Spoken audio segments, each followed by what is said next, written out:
Greetings and salutations, everyone. Welcome back to an episode of eServices. This is going to be episode 1, what we're going to talk about for our test givers. So, for example, we are going to be going over exactly how senior members will be proctoring the milestone test for our cadets.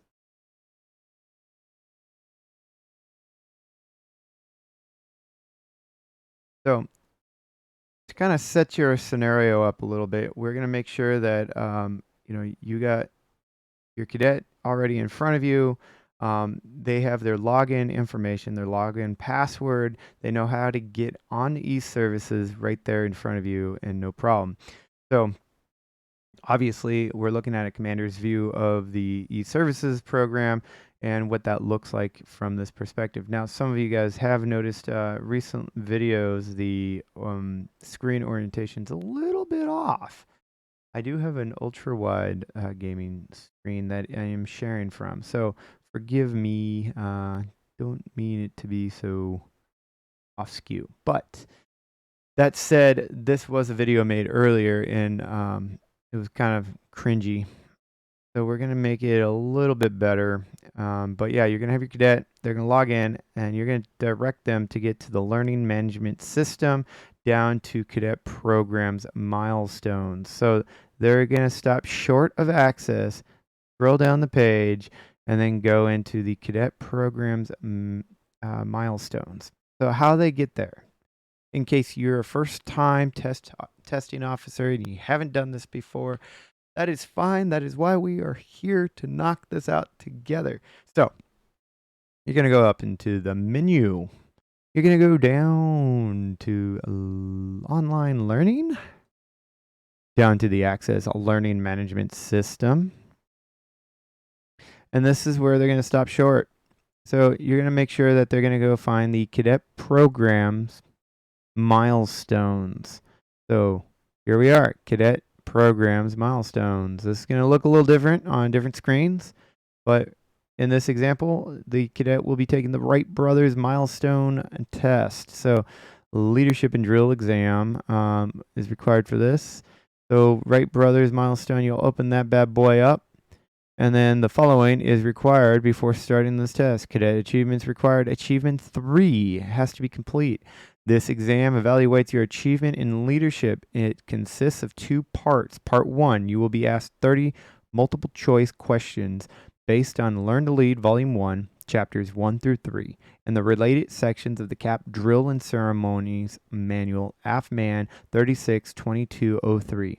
The passing score is 80%. You must correctly answer at least 24 of the 30 questions to pass Part 1 and advance to Part 2 of the exam.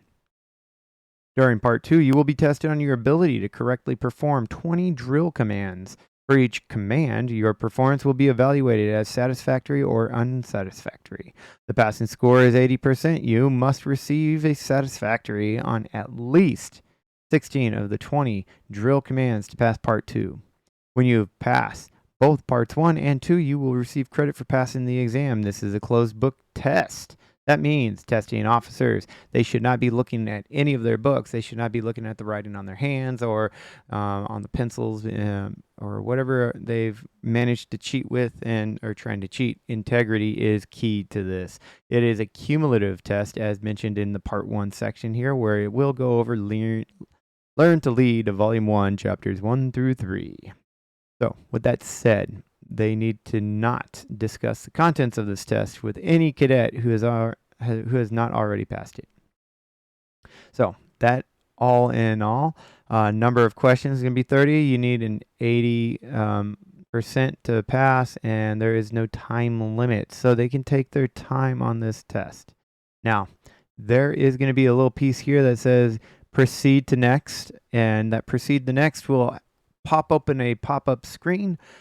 It'll have the testing officer's CAP ID field and the testing officer's login password field. Now, as soon as the testing officer has submitted the password and the CAP ID to log in and to proctor that test, what's gonna happen is the test will immediately start afterwards. So, being that there is no time limit here, That is a good thing because now you can just hand it off over to the cadet.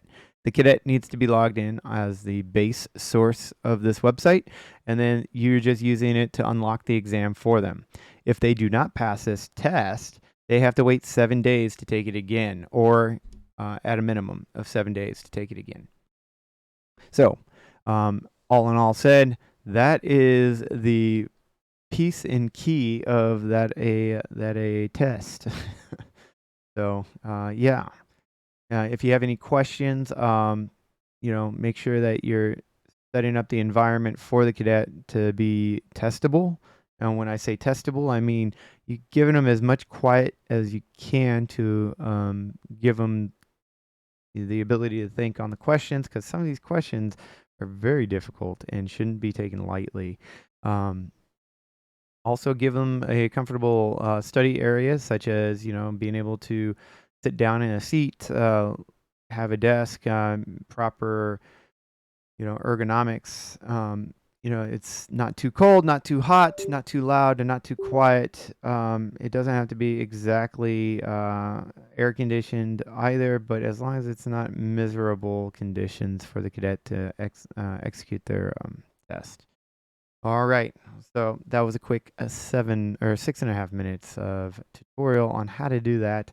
I look forward to seeing you guys again, and hopefully we can go over some more eServices stuff together. All right, until next time, see ya.